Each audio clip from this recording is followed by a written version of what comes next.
Hello, my name is Bill Bergquist, and I'm a member of the Global Psychology Task Force. And in this particular video cast, I want to talk about families at home under conditions of the coronavirus. And I'm calling the session Reintroducing, Re-engaging, and Recreating. So first of all, reintroducing. Part of what we're talking about here is that with the family members having to stay at home, we're kind of reintroducing the family, people to one another. These are men, women, children, sometimes even grandparents who have been either living apart from one another or spending a lot of time away. The teenage kids dashing off to school and other events, parents working during the day and maybe having a little time together in the evening.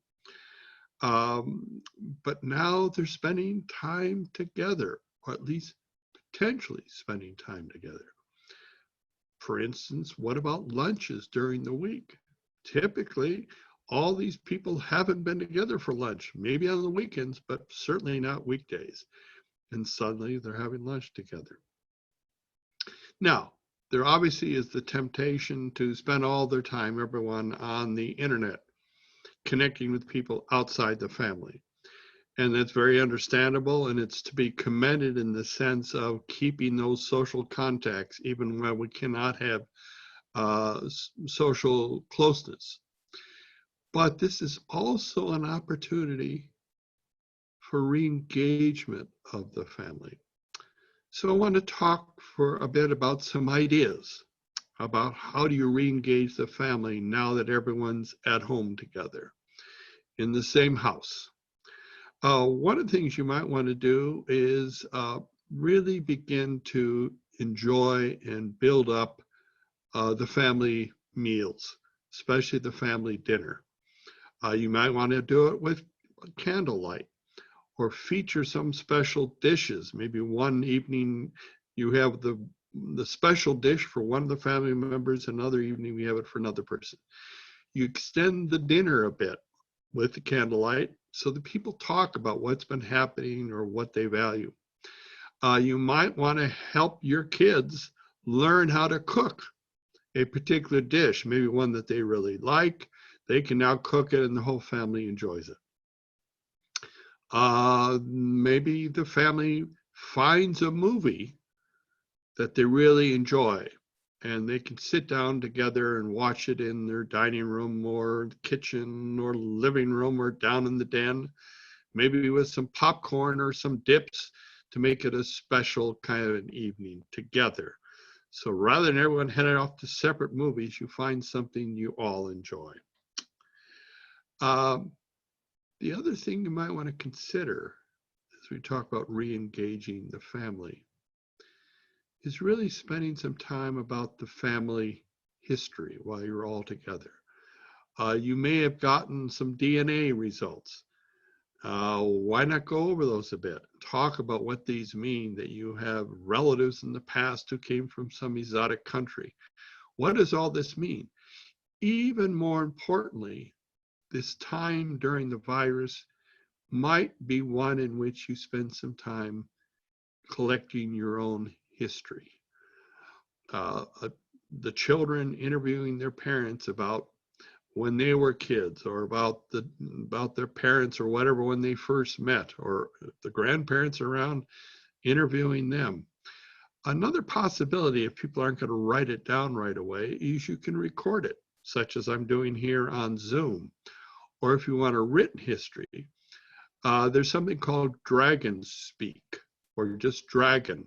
This is a voice recognition program you can buy online or down at a Staples or some other place.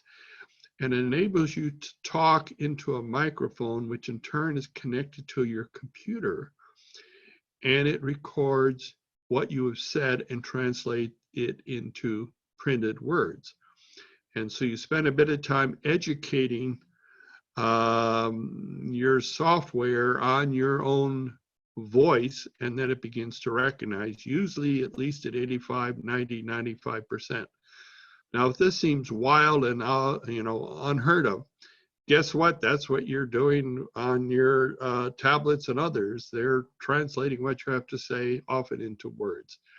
So think about the family history and how you might use these next few weeks to really document the family history. It's something you're likely to really cherish for a very long period of time. Let me suggest another idea. I'm 79 years old, so I remember the quote unquote good old days in the 1940s and in the early 50s, before television really hit, and certainly before the internet really hit. And as a family, we used to do things together. We would play cards. We would even sing. We would have my father used to sit in front of the fireplace in the winter and read from a particular novel that we all liked. These are the good old days, and it's not that long ago, and we can do that again. So maybe instead of watching the movie, someone is reading from a book that we would all enjoy. So this is all about re-engagement. Let me mention the third topic, and that's recreation. Now, it's interesting, recreation, when you put those together, is recreation. So we can recreate the family through recreation. What is it that your whole family can do together? Games that involve physical activity. Now, I know it's tricky. How do you go outside? Are there any kind of games you can do inside? Can you dance together? If you exercise, are there any ways you exercise together? Or can you go out to a deserted baseball field where no one's around? Or go out to an empty lot and do something together, play some softball, do something that enables you to be together and find ways to exercise. The other way you can think about recreation is by thinking about some sort of project you do together, building something together. One of you builds it and someone else helps to paint it. Whatever it might be, projects around the home where everyone can be involved with the project, or something like knitting, an Afghan or something. What are ways in which multiple members of the family can be involved? It is recreating, it's recreational, and it's creation. So these are some ideas about your family being together for a period of time in which you can not just kind of reintroduce everyone to one another, you can also essentially re-engage the family as a family unit. People that are doing some things together, are celebrating together, are savoring food together, are learning from one another. And also recreation, creating new things or recreating in terms of exercise and other activities. These are ways in which, for all the challenges and burdens involved with the virus stress, the pandemic, these are ways in which, as we are saying with the task force, we find hope and we take action. Thank you very much.